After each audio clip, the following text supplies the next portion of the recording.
आदमी इस भरोसे पे होता होगा उसके साथ ऐसा, हमारे साथ तो अभी जिंदगी पड़ी है, अभी तो जीना ही है, अभी तो हम यहां रहेंगे। अपने कंधों पर दूसरों को छोड़ के आएगा आदमी शमशान में, उसके बाद भी आदमी सोचता मैं तो अभी जीऊंगा। हाँ, उन लोगों को मैंने देखा है, बीमार रहते हैं, हार्ट प्रॉब्लम रही, थोड़े ठीक हो गए, ठीक से चला नहीं जाता, उनके सामने रहने वाला एक पड़ोसी 10 साल छोटा था, सेहत भी अच्छी थी, पता लगा आज वो चला गया है। अर्थी जब लेकर चलने लगे तो ये अपने घर की बालकनी में खड़ा देख रहा है कि उसे लेके जा रहे हैं। नीचे खड़ा हुआ एक चौकीदार आवाज देता है, इस घर का बागबान, इस बगीचे का माली, जिसकी ये फुलवारी महक रही थी, आज विदाई ले गया। बहुत अच्छा इंसान था। अब ये आदमी जिससे चला भी नहीं जाता, तबीयत खराब है, बालकनी से देख रहा है, अपनी हाथ में लाठी पकड़कर, सोटी पकड़कर वो नीचे उतर रहा है। सब घर के लोग कहते हैं कि नहीं रुक जाओ, आप यहीं से देख लो। नहीं, 2 कदम उसके पीछे चलूंगा जरूर। पकड़ के लाए उसको, अब बैठाया, सच्ची घटना बता रहा हूं, बैठाया तो वो रोता है बहुत।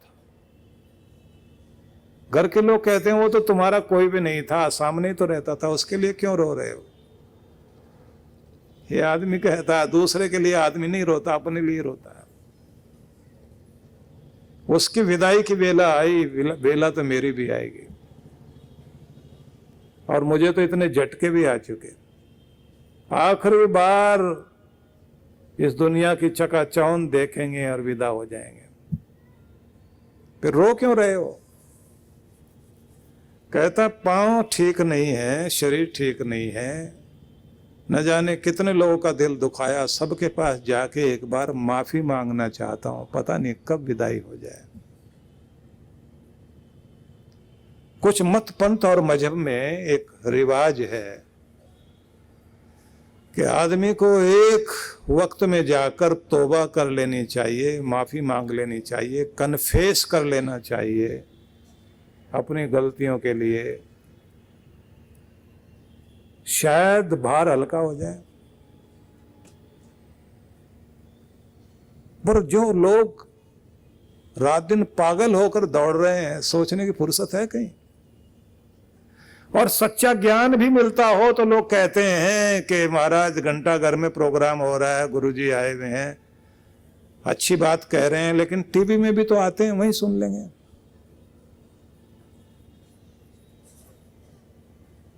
चल के यहां तक पहुंचने के लिए दुकान छोड़ने को तैयार नहीं, इतनी देर में ग्राहक आ जाए तो। और साथ में कहता ग्राहक का मौत का भरोसा नहीं, कब आ जाए।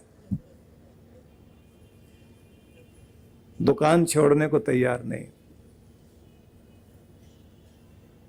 ये जो आसक्ति है ना, ये मौत के जितने भी फंदे हैं उनमें आसक्ति भी एक फंदा है।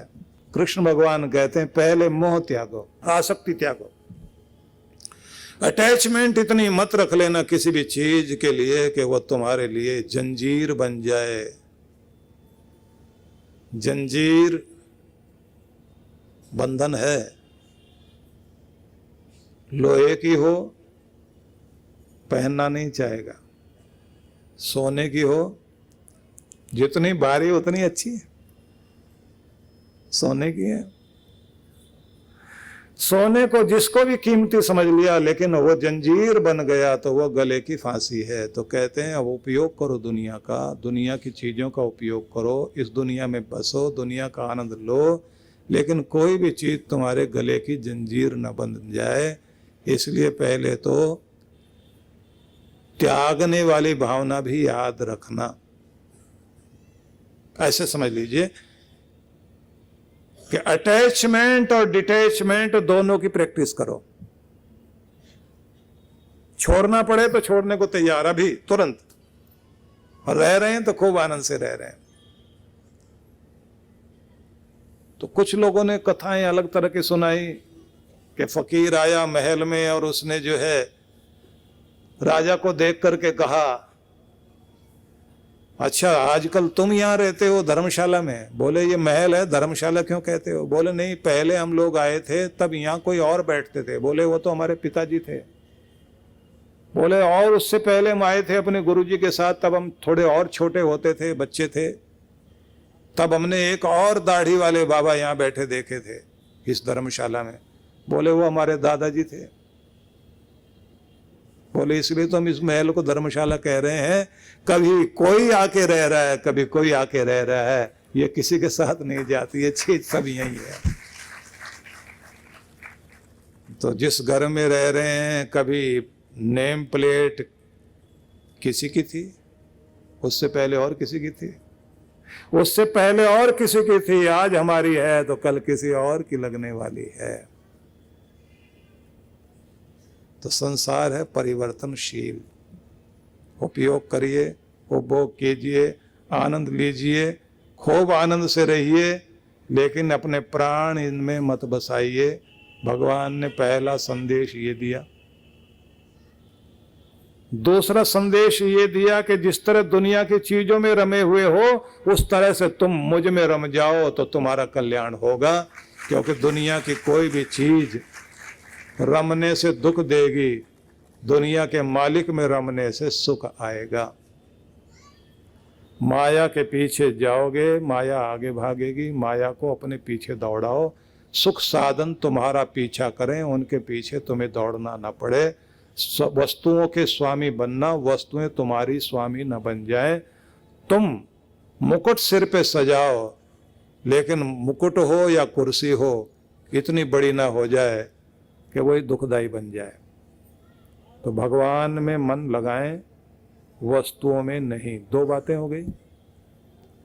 अब तीसरी बात सुननी है आपने बहुत ध्यान से। संगम त्यक्त्वा धनंजय, धनों को जीतने वाले अर्जुन।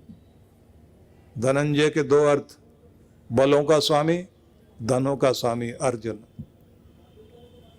तो कहा है कि तुम योगस्थ होकर कर्म करो। योगस्थ कुरु कर्माणि संगम त्यक्त्वा धनंजय। हे धनंजय अर्जुन, योगस्थ होकर, योगारूढ़ होकर, भगवान से जुड़कर कर्म करते रहो। अपने आत्म स्वरूप में स्थित होकर तुम, मतलब योगस्थ का अर्थ हुआ अपनी आंतरिक शांति में स्थिरता बनाए रखो। बड़ा अद्भुत शब्द है। तुम्हारे भीतर जो शांति है, तुम्हारे भीतर जो आनंद है, उसमें स्थिर हो जाओ, जो तुम लेके दुनिया में आए हो। वो आनंद जो एक बच्चे की मुस्कुराहट में दिखाई देता है, उसके खिलखिलाहट में दिखाई देता है, उसकी ऊर्जा में दिखाई देता है, वो जो मस्ती के साथ जीता है, वो आनंद लेकर आया था दुनिया में, वो तुम्हारे पास था। उसको खोजिए।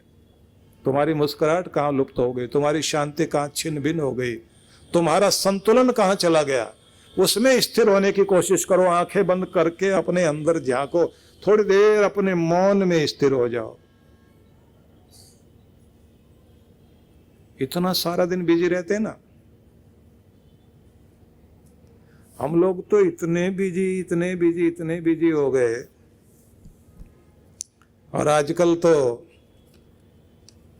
ये कहा जाता ना कि किसी बच्चे ने अपनी माँ से कहा कि माँ तू कहती है ना तू जरूर पास हो जाएगा, तू परीक्षा में सफल हो जाएगा, तो ये बताना मैं क्या करूं। माँ को आया गुस्सा, बोले बेटा एक काम कर, पत्थर लेके आ, पहले अपना मोबाइल फोन तोड़, फिर सफलता की बात कर, क्योंकि सारा दिन इसी में घुसा रहता है।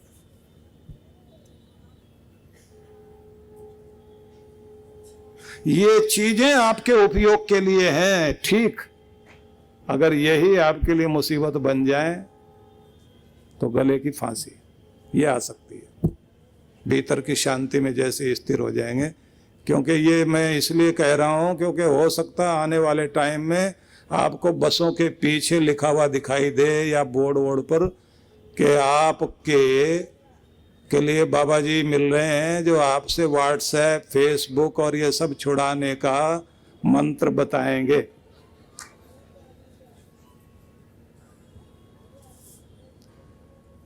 आसक्ति एक तरह की है क्या? सबसे बड़ी तो ये मुसीबत है आपके लिए,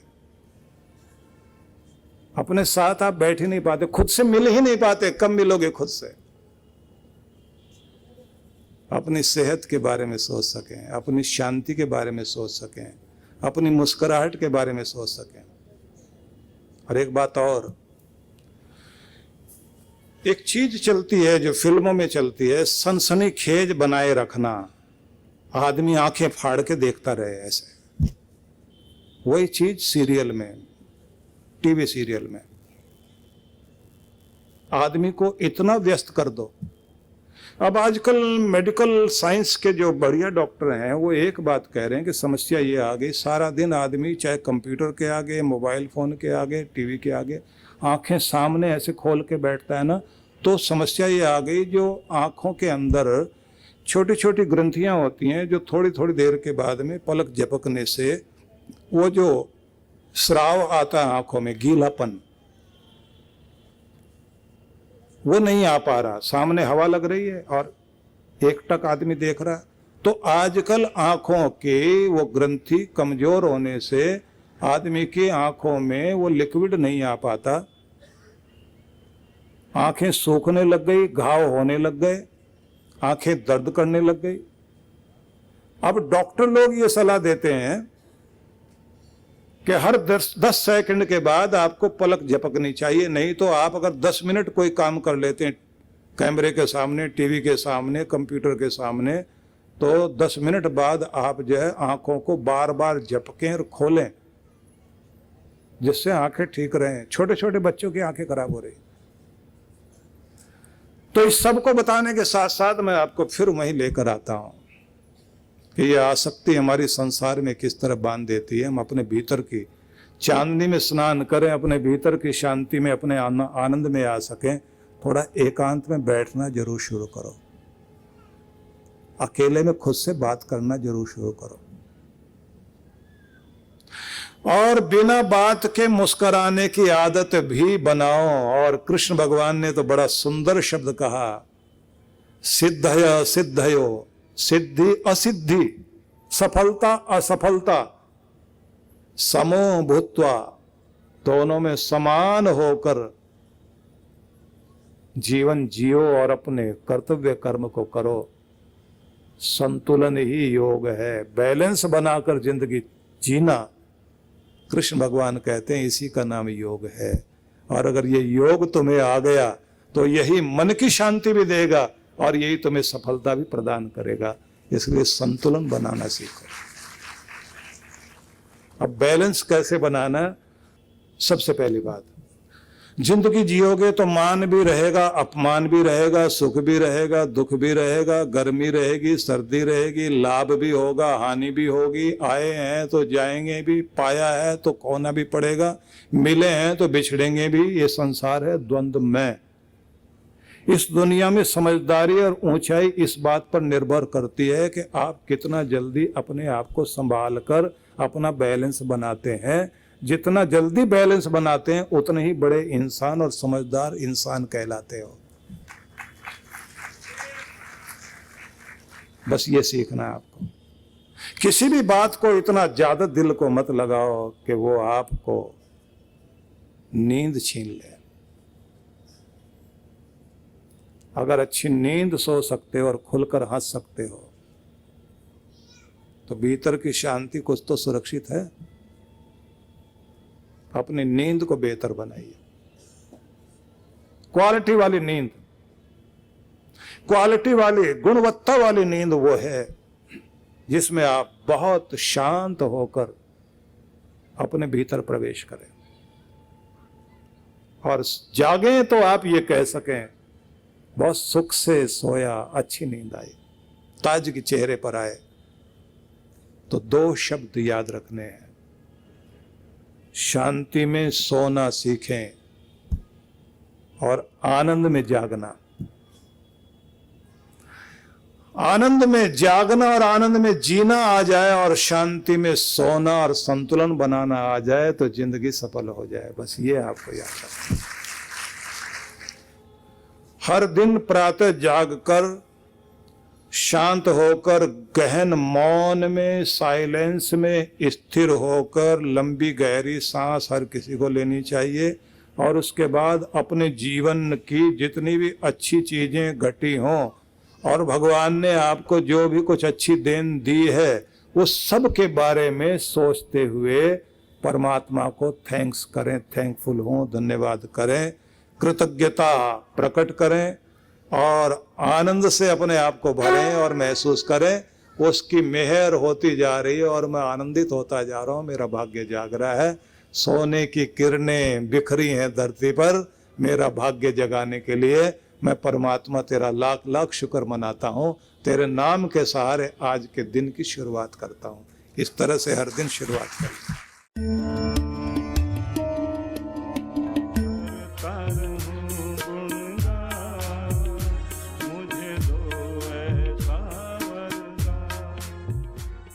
The World Awakening Mission of Canada welcomes His Holiness Sudhanshu Ji Maharaj and Dr. Rajika Didi Ji. Divine Talks by His Holiness Sudhanshu Ji Maharaj, 23rd and 24th August 2023, 6:30 to 8:30 p.m. 26th and 27th August, 5 to 8 p.m. Blissful Life Meditation by Dr. Rajika Didi, 25th and 26th August, 10:30 to 12 p.m. Location: Brampton Triveni Mandir. Contact details.